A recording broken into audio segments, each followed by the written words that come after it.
how do I say this? I think disappointing is the best way to describe it. You want a first class tournament in your home country being um, the longer format tournament, because that's what players are developed from. Even Afghanistan, they're playing a 4-day tournament at the moment. So I don't see Yeah. why we can't organize something. He goes, great podcast, guys, but why can't Bora be more energetic when talking? There we go. First sledge for the year. Thanks, Chatura.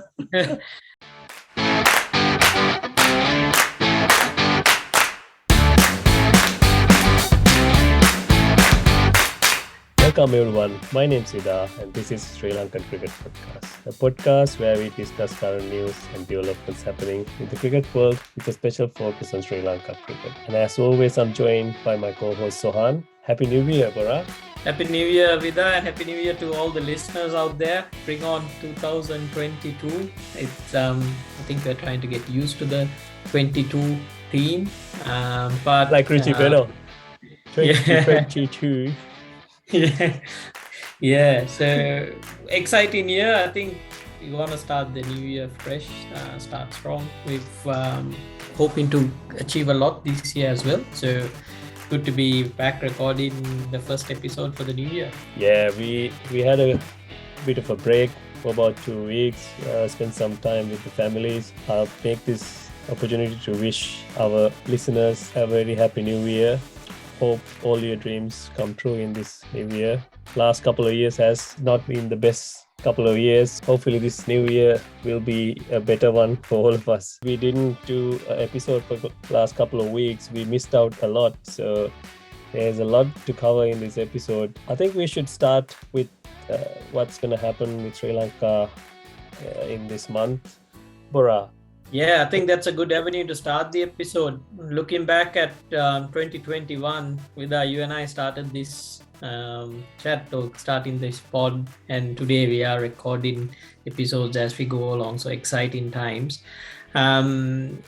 Sri Lanka, the focal point. We've got some cricket coming up, even leading into February. The boys will be visiting Australia for T20s, but before that, Zimbabwe landing in Sri Lanka for a series. So that will be a good starting point for us to discuss. I think the number one question is the coaching appointment. I think with the way things are going, it looks at an interim coach or a temporary coach to lead the charge. I mean, Sri Lanka's used to having interim coaches, so it won't be anything new, like short series appointments. But it's now knowing who that person will be. So, Mahela's at the head, leading it. So I'm not sure if he'll be the person appointed to run the series, or will it be a different, interim coach who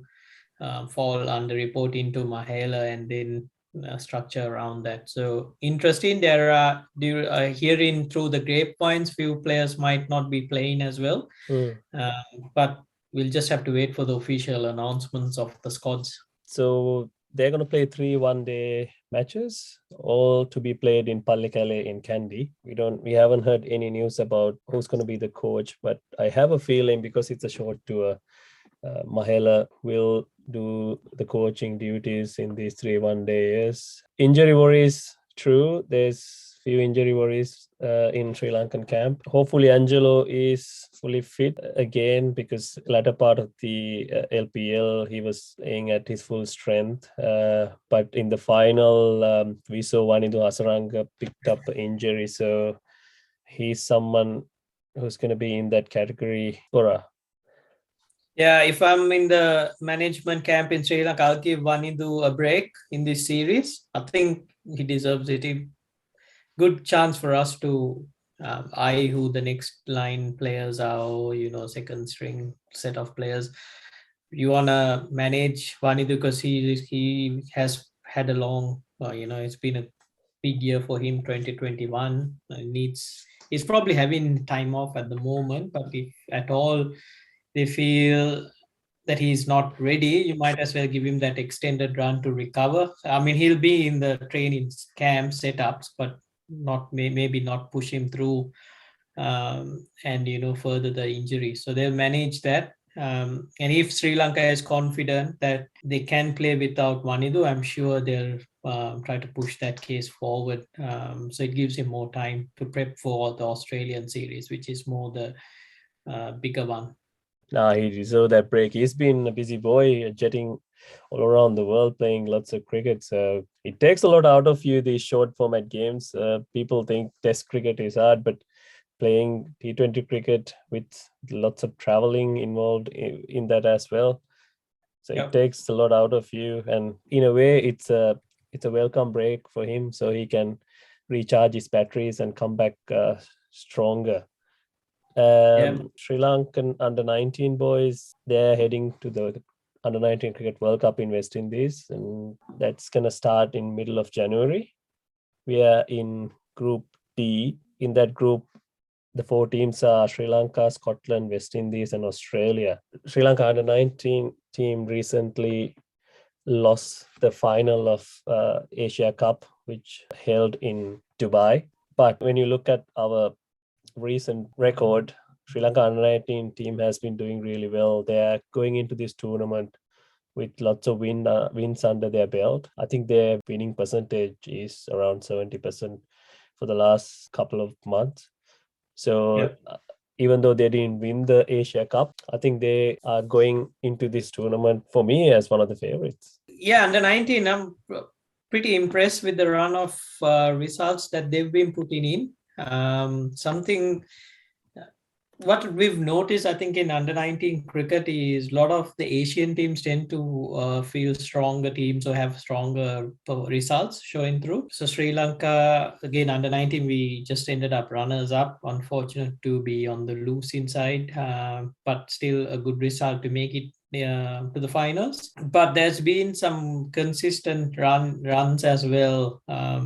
So that'll set up well for us, because they'll push that's another group of players who are pushing up into the national camp. At least there'll probably be 6-7 players who are finishing under 19 cricket and will be entering the domestic domestic first class structure, and then compete for spots in Sri Lanka. The ultimate would be the national representation, but they'll be pushing for spots at domestic level. Even LPL teams will be eyeing more players that are coming from this. So they'll be pushing for spots for sure. It's a good tour, I think, going out to the Caribbean under 19 as an under 19 player. It will be a good experience for them. They'll enjoy their time amongst being their team members. Hopefully, you don't hear any boys, having missing curfews and stuff like that. But because that's with Sri Lanka's under 19 history, that they'll always find a player who's out of rank here and there. So that's youth. Just whoever's in that management structure has to manage that youth. That's something the coaching staff to the management staff will be just trying to mentor in the players. But the group looks promising. That's something when you look at it. India, Pakistan tend to fall into one group generally at ICC events. So they tend to picture in a game India, Pakistan, just the revenue kicks in.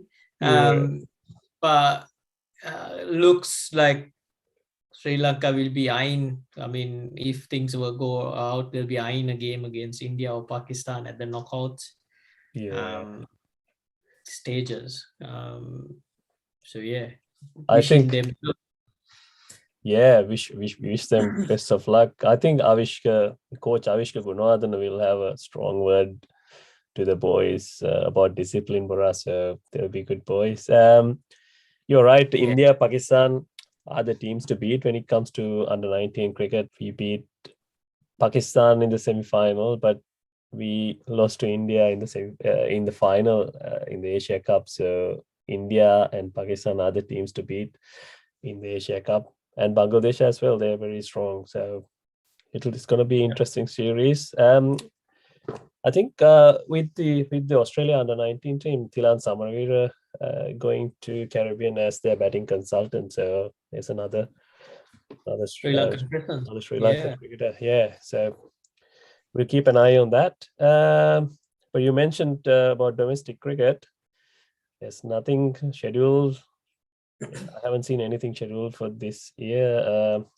We have almost 3 good months to play cricket. Normally, we finish our pre-season in March, and there's nothing scheduled yet for this year. So I don't know what's going to happen. We normally very quick to schedule tournaments and get them underway. So hopefully they'll plan something, but I haven't seen anything in the media or in the Sri Lanka cricket website for us. So that's a bit worrying sign for me. Yeah, a bit, how do I say this? I think disappointing is the best way to describe it. You want a first class tournament in your home country being the longer format tournament, because that's what players are developed from.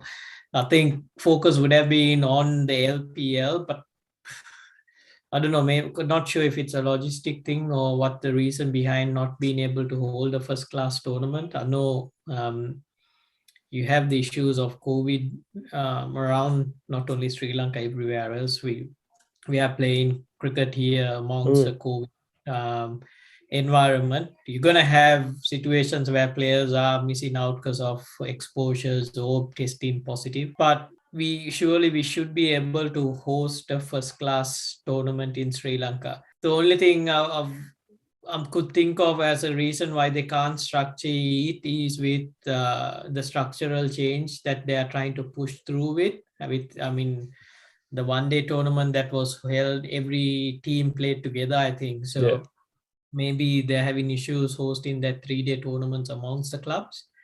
But if, like you said, we are quick to organize tournaments, and if we've identified, these are the 50 or so players that we have identified, if we can structure it into maybe a provincial or a certain 5 to 6 team tournament would be ideal, so that the players play. Otherwise, pretty much a generation of cricket is missing out on, not generation, a year of cricket is missing out, especially new entrants into first class cricket who don't have a feel of what 3-day cricket is. You're losing out on that.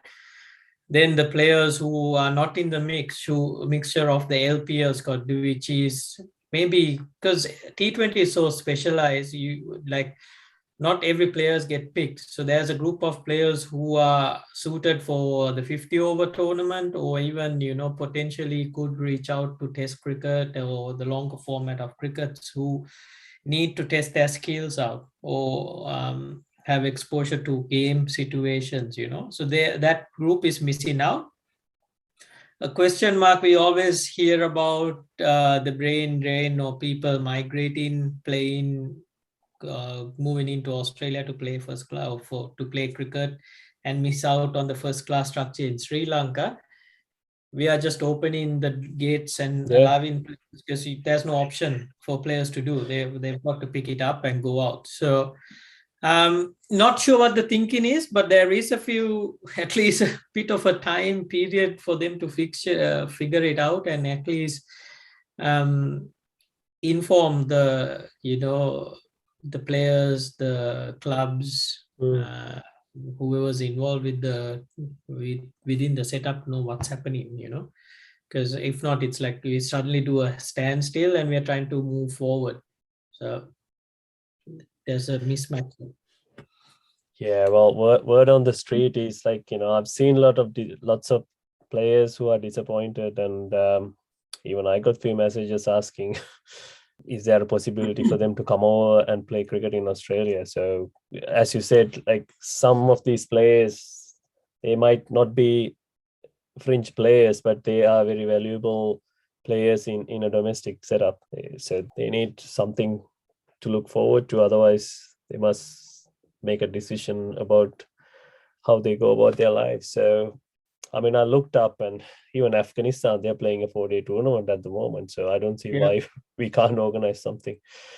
Yeah, well, we'll keep an eye, and hopefully they will organize something soon. The good thing, I think, with just quickly to wrap it up, in Sri Lanka, the weather tends to be favorable. You can play cricket throughout the year. So Yeah, if at all they need to reschedule and bring the first class schedule earlier, I still think we need to fix that in February to April. I'm not sure what's international, what the cricket schedule is in Sri Lanka, whether they are planning to host a tournament and then go back into first class structures from November onwards for the year. So if they can do that, that gives that the players being involved with the games and being ready for international cricket. If not,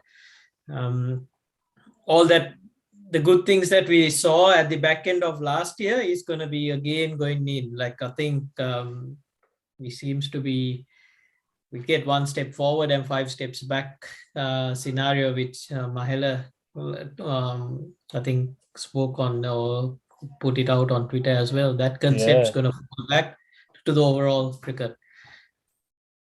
Well, this happens almost every time, but we get complacent. Sometimes when you see a little bit of success, we think everything's fixed. But this is a system which has been in trouble for a few years, and we were just starting to mend it. And you don't want to drop the ball now. I mean, if you drop the ball again, it's gonna take another couple of years to fix things. So it's how do I say it? I was gonna good way to venture out into Ashes cricket as well with that, because I think the topic that we are going to discuss is there are going to be similarities with Sri Lanka cricket or any country's structure. Is I mean, we know the results at the moment. England are hopelessly out of sorts. They're 3-0 down, heading into 4-0. How 3-0 down, heading into 3-0 Sydney. down. Yeah. Everyone's saying it's a 5-0 series at the moment. So, and in the media, you hear everyone's questioning the domestic structures, what's going on, things are being talked about. So, something that is interesting that I thought we'll have a chat. Just thinking about when we talked about first class structures in Sri Lanka and the Ashes, is yes, we question the first class structures back home, but then also it's an environment where coaching is being tested as well. How can we define good coaches? So interesting for us to discuss would be, we've seen KP of Kevin Peterson coming out questioning priorities have changed in England. It's all white ball cricket. No red ball focus. What's going on? This is where we're struggling. Sri Lanka, we had this discussion a long time back. Everyone's saying what's going on here. We all know it has been a problem for years, and these solutions everyone came up with, it's always been the same solution, and it's just that we didn't take measures to work towards that solution. Sometimes we start and we don't stay the course long enough to see the results of that. So I wonder, we are doing it again, but anyway, I think we should move on. I think we talked about this too much. But it's something worries me. When you see this time of the year, this is where you see people scoring double hundreds. But someone like you, Bora, taking 6 first, 7 first, and 10 first in a game. That's something's missing. That's what worries me. Yeah, that's spot on. Your body has to get used to playing longer format cricket. You can't suddenly get a group of players and suddenly say, yeah, we're going to play 4-day cricket. Here's your test cap or something, and expose someone. So we need a structure for them to learn. I think we hear the story where we're saying, look, first class, in England, they're saying the same. It's saying first class cricket's nowhere near international cricket. There is a big stepping stone and a bridging. They need to bridge that gap where they're learning to play for. This is England. In the England camp, they're saying the players coming up are not ready at international cricket. They are trying to learn how to play international cricket while being in that squad. Few years down the line, Graham Ford talked about it. Trevor, Paul Fabres was talking about it with the Sri Lankan players, saying, "Look, we've got to teach them to play Test cricket, so or be exposed how to play." So, my thoughts are coaching. Yes, coaching's change where we say we try to adapt and manage with the players, but you also, I think coaches also have to be able to spark that change, not be a lot of the time you have coaches who just follow the say just feel it's a feel good factor within players. The players enjoy it, because no one's been questioned, or no one's been challenged on certain areas how to play or how they can improve. So um, if we are to bridge, and if we are having a struggling domestic setup, you need that coaches in that positions to be able to challenge these players and question and create those environments. But I think it also argues that the players, if it's not a feel good factor, the coach might not stay in that camp for long as well. So um, but those are challenges for these guys to work things out. England, I was surprised. I was listening in. I was saying, look, the players coming through the ranks are not ready to play international cricket, and that this is England, one of the top three teams in world cricket at the moment, who are saying. So then, um, yes, we are struggling within our own setup in Sri Lanka. We are getting players. Now it's why stop a first class structure from happening when we need every given opportunity for them to learn and play. It might not be the best structured tournament, but it's a tournament that allows players to test their skill against each other and find out, whether it'll work or not. But fingers crossed, 2022, hopefully there's a tournament around the corner for our domestic first class players. Yeah, I know there's not much cricket to talk about in Sri Lanka, but we did not cover the LPL final, Bora. So if we can quickly cover a little bit about LPL final, then we can move on to the rest of the cricket that's been happening in the world. So Jaffna in the LPL, your team, you can see. My Well, team, Jaffna was easy win for Jaffna. I told you, they had everything covered, every base covered. I know they've lost a few games in between, but the team was so strong that even at the knockouts, they dropped. I mean, a team is going to have a bad day. They dropped out because they did so well in the group stages. They had the luxury of dropping a game in the knockouts, and then reset, went back in and got the trophy home. So I still think that, I mean, hands down, they could have, at the start of the tournament, I told you they'll win. That's how far ahead they were from the rest of the crew. Other franchises will have to break this franchise up, spread the players at a new auction, and hope for the best. If this team's there for next year, Jaffna will be strong again. Their players, I mean, Avishka scored 100 when we needed it. Shoaib Malik hold the fort in the middle. Manidu Chaturanga de Silva, he's a strong domestic player. We talked about him. He did well. Well, just it was good all-round performance from the Jaffna, and we should mention their coaching and support staff as well, Bora. I think not only they had the best squad, they had the best support staff as well. Yeah, led by Thirina Kandambi, winning it twice, 2 successive years, supported by Muba as a batting coach, Muthu Mudalige Pushpakumar as their spin bowling coach, Mario Villavarayan, fast bowling and fitness, and Heman Badani as their consultant. So they had all their bases covered when it comes to support staff as well. So that's a really good team. I think got to recognize the efforts of this backroom staff when especially you finish on a high as well, and you have opportunity to discuss about them. The staff that we mentioned, it's a young group, it's a young coaching group there, who are showing results by doing that. Kanda is he hasn't lost a domestic T20 tournament in Sri Lanka. He was captain when the inaugural SLPL started, and he's been on through. So he's, I think, third title. This is the third trophy, yeah.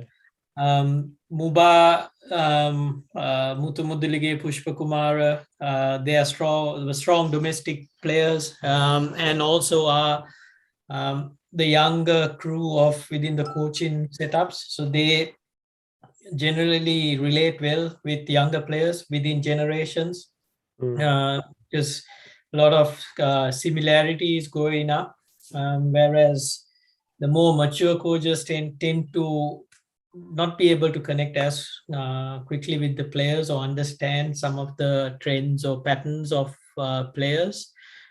So it vibes well within a group, because all those players you mentioned, they'll be in the nets challenging those players even with the bat, ball or field. Mario Villavarayan is, how competitive he is. He'll be off a few steps, even though he's pushing for the fitness of the players, he'll be testing their skills with the ball. So Muba is an outstanding fielder, so he'll be setting the tone up there. And they've played a lot of T20 cricket. That player as coaching, they know the trends and they'll be able to adapt really quickly. So what I would like to see is them pushing up into the Sri Lankan setups as well, not only be involved in franchise cricket to the club cricket. I want them being more involved with the prominent teams, that is your A teams, Sri Lanka teams, the national setup. Good opportunity for one of these coaches to be part of the Zimbabwe coaching group as an interim assistant coach, just be part of the thought process, and they'll be able to upskill themselves.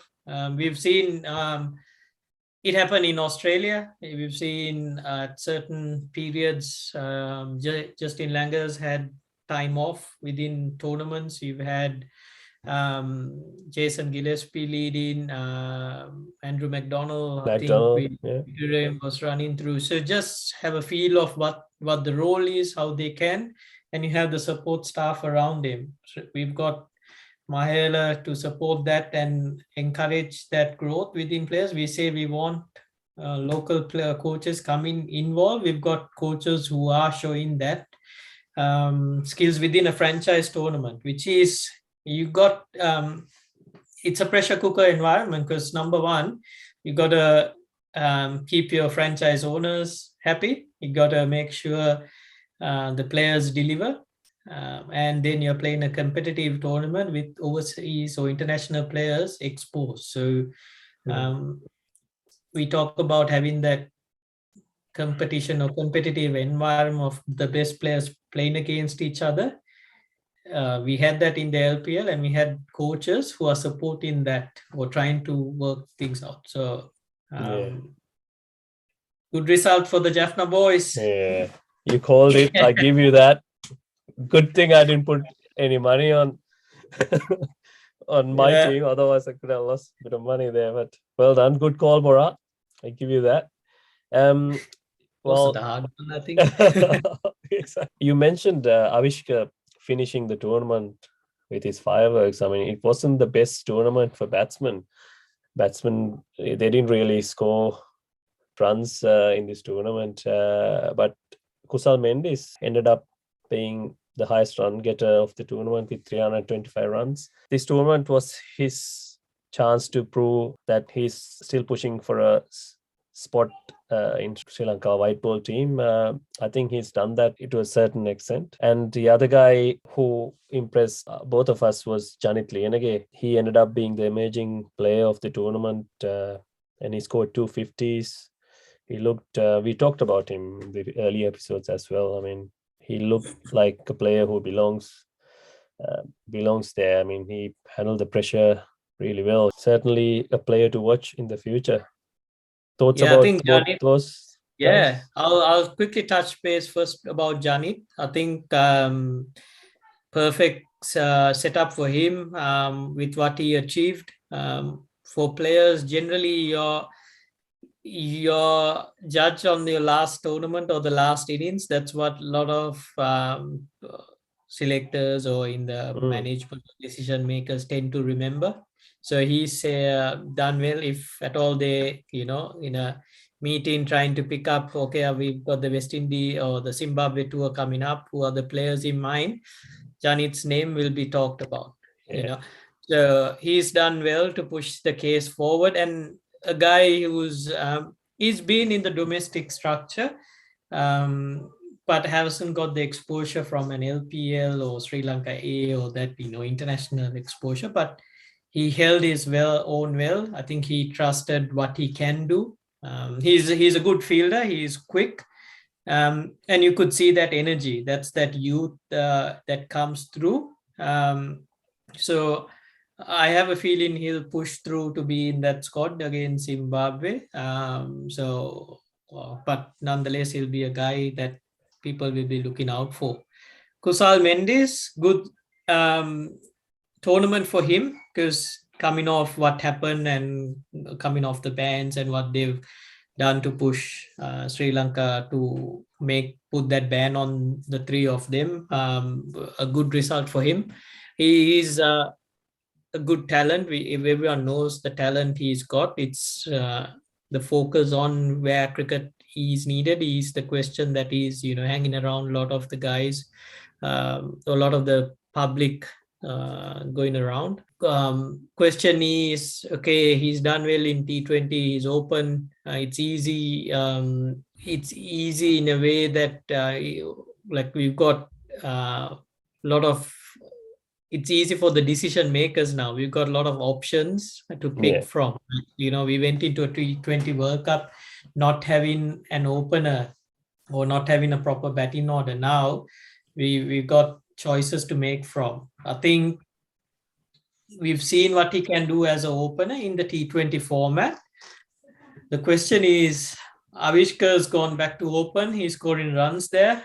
The last tournament he played for Sri Lanka, we used him as a middle order player. Number So 4. then, do you down the line in T20 cricket go back to Avishkar opening? And then Kusal Mendes, I think, is still serving the ban. So if his ban is lifted or if he at the end of his tenure, does he come into the team as an opener, or does he come back into the middle order where he hasn't had the success rate? So if guys think, okay, why do we keep picking these guys and they're not doing well?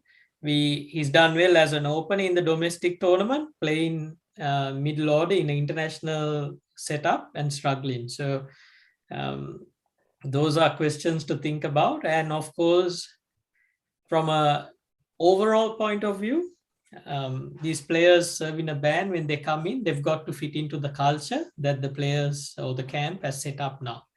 So those are changes that they'll have to be ready for. I think he's spot on there. That's the hard part, isn't it, Bora? When new management or new captain create that culture in a team, whoever comes in has to fit in. You can't bring back the old habits into a system. So this happened in England. Yeah. They didn't let Alex Hales back into that white ball setup. So even though he was scoring massive runs. So what Kusal Mendes and or 2 other players can do is make their bat talk and do what they can do to put the pressure on the selector, which is a good thing because end of the day, we want our best 11 to represent the country at any given time. So I think that's enough about white ball cricket. We'll have to mention our red ball cricket star Dimuth Karunaratne. He's been nominated to be the ICC Test Cricketer of the Year. It's a shame that he only had few test matches to play in a year. Otherwise, he could have scored 1,000 runs. It's fantastic year for him. Double hundred, 400s. Yeah, exactly. Good year and good recognition for Dimuth being in the, being nominated for the award. Vanidu Hasaranga, another player who's been awarded for that. T20 into player of the year. T20 cricket.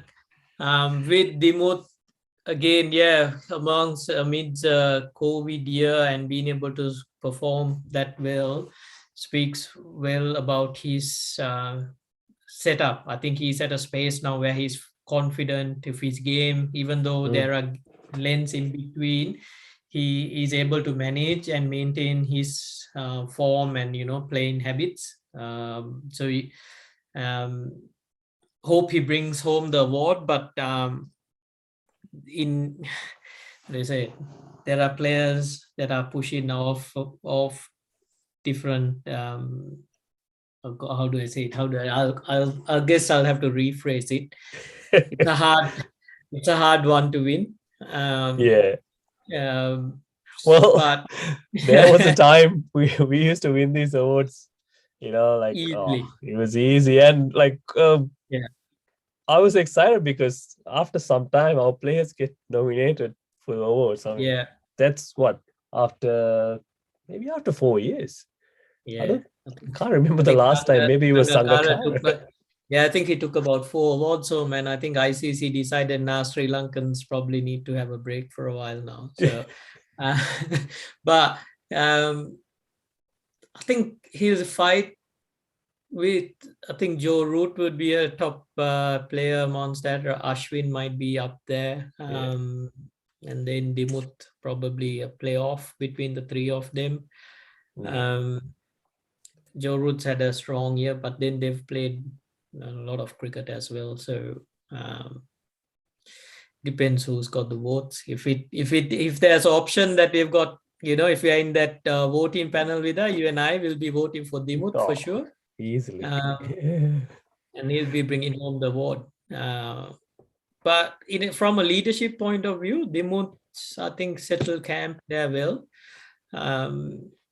And if international cricket and the longer formats returning for Sri Lanka in the 2022 year, hope it'll help him. We've heard his personal goals that he wants to achieve. Wish him well, and hopefully he can build on 2021 and make it even a bigger year for 2022.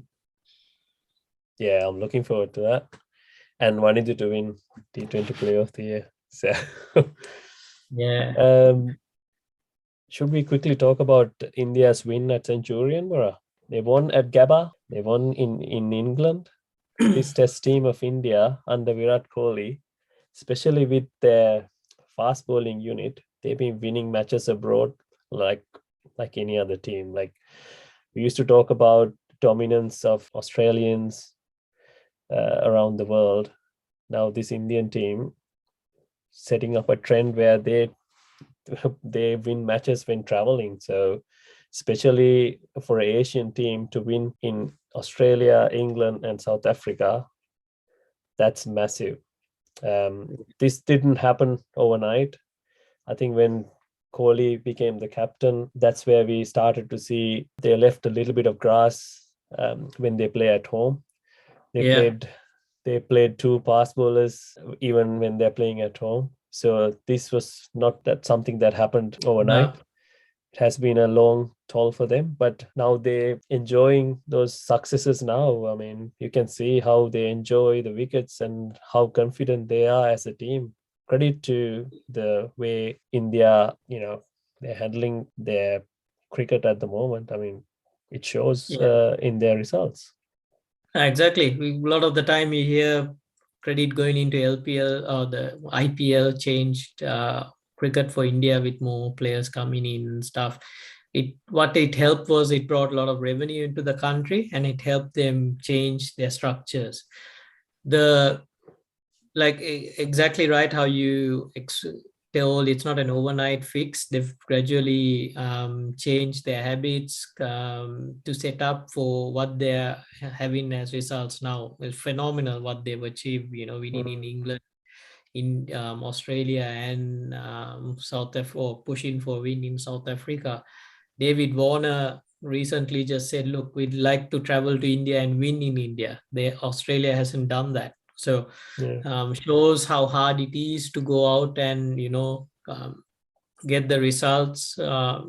So what India has done is a massive achievement. Goes back into uh, the decision making where things are questioned. It's not a feel good thing. Players at first class levels were put under the pump. There were a lot of unhappy people. Like, why are you playing on green tops or leaving so much grass Yeah. in domestic cricket when we are going to be playing on turning tracks in India? That's the question that was asked. And batsmen not being happy. In Sri No, Lanka, so no. many senior batsmen will go up and say, nah, cut the grass. You got to make sure we got our best condition to bat. Yeah.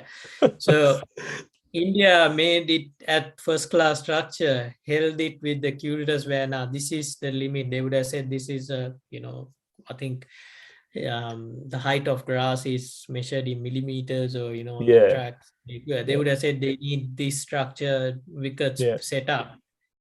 Can't help it if your domestic number one batsman is not happy. He needs to learn how to play on green tracks. So those are the questions that they've managed to make, and questions I may have made to ask from players. They've got to learn or improve their technique to be able to adapt. Also, the leadership change with Virat Kohli, how he came and he want to challenge and be better amongst okay, leave a name that this is a strong Indian team helped. Those are decisions that I think what India has been done. I think we are still hearing, a bit of unhappy news coming up, like Virat Kohli's captaincy has been changed, but it's a change that needed, Yeah. if India to move forward. So they are making decisions. Not there are people who are not going to be happy with those decisions, but it is working out well. It is working. They are seeing the results. They came out to Australia, made changes. Players were, Yeah. kicked out. But the end of the day, they got the results. Australia are now following suit there. They are making changes within an Ashes team Yeah. so quickly. When they played against India, they carried that same attack or same squad of 11 and they struggled to beat. And here you notice they're ringing in changes really quickly. They're seeing that effects. So Yeah. India far ahead, leading or showing how things are need to be done. If other countries are smart, they'll adapt really quickly and go in line and try to keep up there. Yeah. I mean, I said this before. I mean, back in the day, everyone wanted to copy what Australia is doing or England doing. Yeah. Now, what India has done when it comes to planning has worked like a magic. I mean, I just read today, England had to cancel their training session because they didn't have net bowlers. Because one of the net bowlers got COVID and they couldn't run the net because you can't ask Anderson or Wood to come and bowl at you because they got two more test matches to play. But when India came to Australia last year, they brought in 4 or 5 net bowlers with them. Yeah. Two of them ended up playing Natarajan, ended up playing a test match as well. So they are miles ahead when it comes to planning. I mean, remember the days where when England come to Sri Lanka, they used to play. They used to come early, like 3 weeks Yeah. early, and they play 2 practice matches. And it took us a while not let them do that because by the Yeah. I time they think come to the first test, they're ready to go because they'll get like 10 net bowlers from from the Yeah. clubs, left armers, leg spinners, people we used to have someone who bowled like Murali, remember? They used to Yeah. hire him wherever they go to train. So Think England pushed the buttons there with India as well, where they set up camp a lot earlier and also tend to send touring teams out there. So this was, I think, when India lost the series to England. Back, I think Joe Root, this was his first series as yeah, playing for England. They won that series and India banned or stopped all these touring players coming in, getting used yeah, to conditions. Um, and I think it had a rippling effect. I think Sri Lanka, we don't see it happen as well. You don't see a lot of those touring teams coming out yeah. now. Um, India was quick to pick on it because You you're know, right. They do come, they do settle in. And I mean, our back in the time, a lot of our junior players were strong players. Like I remember even when you would have done the same. We were young, as 19, 20-year-olds had to go out and bowl at some of the English teams. I was excited. You get a chance to yeah, bowl at just yeah, KP and do it. But little did they know that they were getting used to it. I remember there's so many players. They're playing for Sri Lanka now. They would have mm, had experiences bowling at these players as yeah, well. So, but I think Sri Lanka cricket were quick to it as well. Stop sending our yeah. next generation of players to bowl there, because they are getting accustomed to those the players. That's But a good you thing. know what? Sometimes when they play those practice games, board level games or president's level games, Yeah, if it's against a country like Australia or England or South Africa, they will prepare a grassy wicket for the practice game. green tops. So if Yeah, yeah, so if you play as a fast bowler in that game, it's good for they you. have a But chance. little that they know, when they go turn up at goal, there won't be any Totally grass different. on the pitch. So Yeah. yeah, they did that to a certain extent. But you're right. I mean, it's time. It not only the pitches, right? I mean, it's how you acclimatize to the conditions and Yep. the heat and the time you spend in the middle and all that. Yeah. See, if we start talking about these things, we'll have to talk a couple of hours per hour. We just have to wrap it up. Um, Yeah. I think good way to move into Vida was because it's the start of the year. Probably let's give a question and answer round, or if there are any feedback by the um, listeners that we'd like to have a chat, that will be a good way to end this segment. What are your thoughts? yeah. I don't think we missed anything. Because there's a lot to talk about. I mean, there's another test match going on in New Zealand as well, but I don't think we have time to talk about that. Let's Yeah. get into some Q&As. You're right. There's a big list. I don't think we can get through them all. Let's try Yeah. to get through a couple, at least three. Yeah. Yeah. I'll Top quickly. three. You Yeah. All right. pick All the right. top three. All right. Let's go. All right. This one is from Chatura from Kalubovila. He goes, great podcast, guys, but why can't Bora be more energetic when talking? There we go. First sledge for the year. Thanks, Chatura. I'll take that on board. I'm not sure. I'll try to be a bit more energetic, but I think, yeah, you know what I can suggest, Chatura, is you should check our YouTube channel, because um, even if you put a lot of effort to be more cheerful in front of a microphone, I think that mic kills at least 80% of that energy. So if you can watch us on YouTube, you'll see we are a bit more yeah, energetic, and there's few more smiles from Bora. He's not as grumpy as you think you are. yeah. Generally, do have a grumpy presence, and I'm not the most. I wasn't the most energetic player. That's that's the honest thing. Not the uh, fittest player. So, um, now I'll take that on board. Thanks, Chatura. I'll hopefully you'll see a 2022 slightly different energetic person. Maybe Vida Wow. got to record a bit early before we fall asleep. Yeah. Well, Chaturu, you should have seen Bora when we were toiling hard to take a wicket. Maybe when other side is 200 for two or something. you Yeah. can't get a word out of Bora when that happens. So this is Look better. away. Look away from the captain when he says, "Do you want an over?" I'll be like, "La, I'll see that." Let's move to the next one. This is Minoli from Canada. Um, because when are you guys gonna do more interviews? Would love to listen to the stories. Hold on. Stories from the stars of 80s and 90s.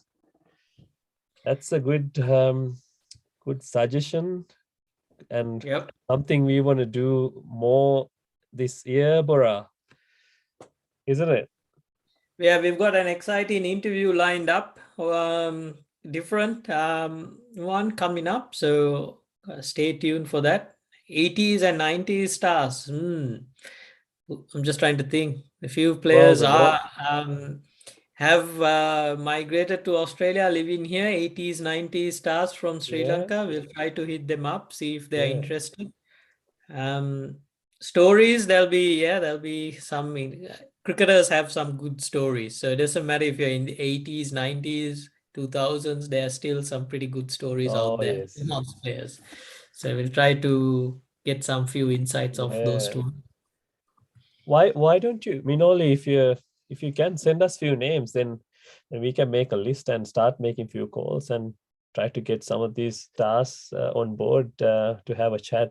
I mean, I can think of few top of my head like Roy Dias, Tulip Mendes, Siddharth Vettamuni. Oh, the list, Anurathenakon, list goes on. I'm surely they'll have lots of stories they can 80s share. is Vida's batchmates, 90s is mine.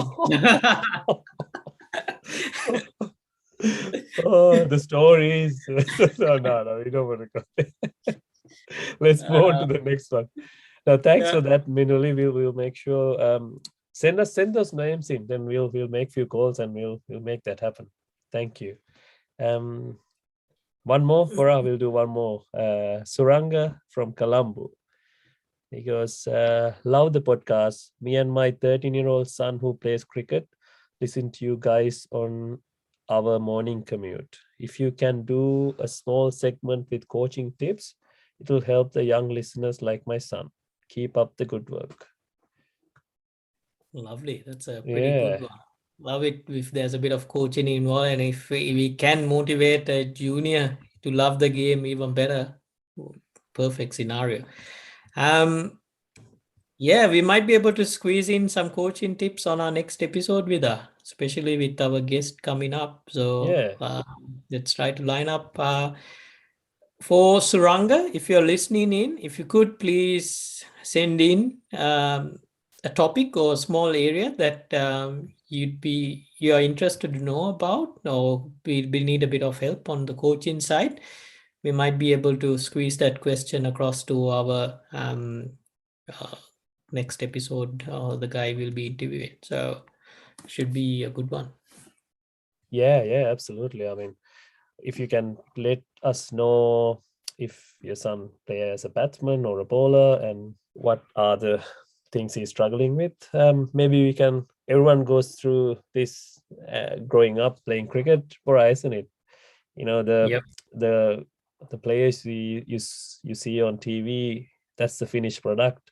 You don't see the unseen hours that has gone behind the scene, how hard they have worked to get to that point. So only way to learn is, if you don't know how to get it done, you just ask someone, and you know ask someone to show you a way to do it, or give you a few tips to do it. Then you go and try it, and if it works out, you stick to it. If it doesn't, you forget about it and try another way to do it. So that's how you learn. Exactly right. You keep trying. In this world, you got technology. You always, phone away from recording a session or doing a few 5-second recording of what you tried to do. Send it to us. We'll have a look. Give our thought. If it's something that's working for you and you find that it's effective, stick to that. Yeah. You're trying to find that bit of edge to get you across the line. So happy to help there. Yeah, there's no one way of doing things. If you look at Steve Smith, if you try to get him to play the way a conventional batsman would play, he wouldn't make those runs. So if you are good at making runs or taking wickets a certain way, you just have to keep that and add a bit more into that. That's how you improve, and that's how you go. That's what makes you better when you go up the ladder. So I think we'll have to stop there, Bora. We covered 3 questions. There's a big list. We'll have to go through all of these this new year. I think we feel disappointed listeners because we haven't mentioned their comments or their questions. So I think we'll have to make a habit of answering at least 3 questions every episode from now on, Bora. What do you think? Should we commit to that? Sounds good. We'll try to commit to that. From a Sri Lankan point of view, hopefully a good year for us overall. We seem to be coming out of or having some good results put together. Let's keep it up. We've had a bit of time off from international cricket, but start of the new year with the direction the team's heading into, hopefully it will be a positive one. T20 World Cups happening this year in Australia, so hopefully the boys can lead the charge. That's my New Year's wish for us, for the boys to take that cup home. So let's see. That's my wish as well. I want to thank everyone who's been with us for the last year. This is our 25th episode, so we've done a few episodes without even realizing. So thanks for staying with us so far, and hopefully stay with us throughout this year as well. We'll keep bringing new topics to discuss, and we'll bring in few interesting past cricketers or coaches or cricket personalities to have a chat with us. So we'll keep you guys posted, and keep sending us your comments and your questions. We wish you a very happy new year. Lovely. Cheers, guys. Thanks for joining. We'll see you guys next time. Bye bye.